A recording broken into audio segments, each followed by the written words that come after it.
نظر اور شرمگاہ کی حفاظت کریں۔ اس دور کا سب سے بڑا فتنہ یہ ہے کہ نگاہیں پاک نہیں ہوئی، نگاہیں غلیظ اور گندی ہو گئی، شرمگاہوں میں وہ تقدس نہیں رہا۔ حضور علیہ السلام نے ارشاد فرمایا من زنا زنیا بہی ولو بہی تانے دارے ہی، جس شخص نے زنا کیا یہ عمل اس کے گھر بھی لوٹے گا اگرچہ اونچی اونچی دیواریں کیوں نہیں کرتی۔ یہ مکافات عمل ہے۔ گندم از گندم بروئے جو جو از مکافات عمل غافل مشو، گندم بو گے تو گندم کاٹو گے، جو بو گے تو جو کاٹو گے۔ نظر کو تقدس دو، نظر کو پاکیزگی دو۔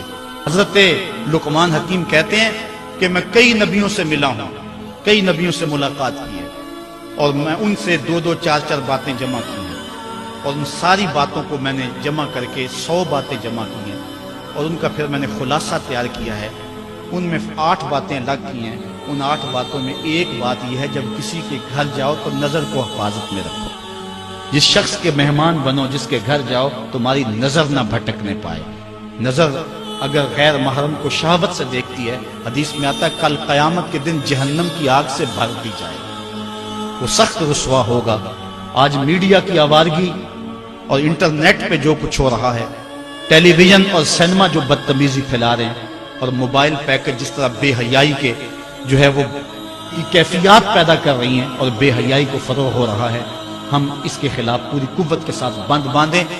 اپنی اولادوں کے ہاتھوں سے ناول چھین لو، ان کے ہاتھوں سے جو ہے وہ فلمیں چھین لو، ان کی خلوتوں پہ نظر رکھو اور ان کی حفاظت کرو۔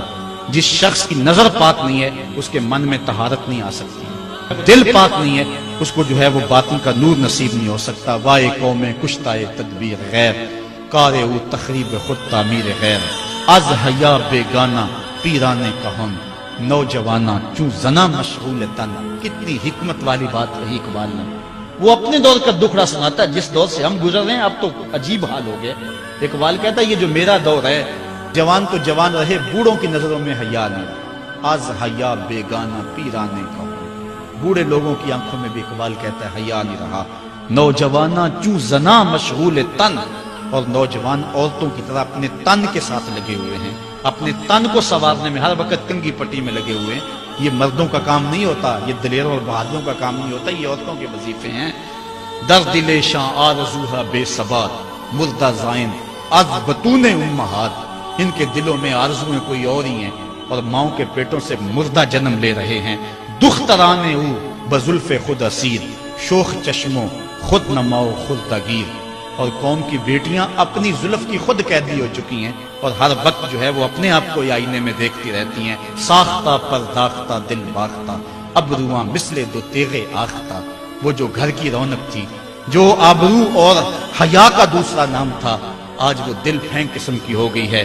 آہ قوم میں دل سے حق پرداختہ، مرد و مرگے خیش را نہ شناختہ۔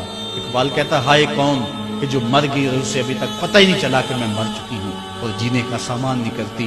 حضور نے فرمایا ہر دین کی کوئی پہچان ہوتی ہے، میرے دین کی پہچان حیا ہے، اگر حیا نہیں ہے تو دین ہی نہیں ہے۔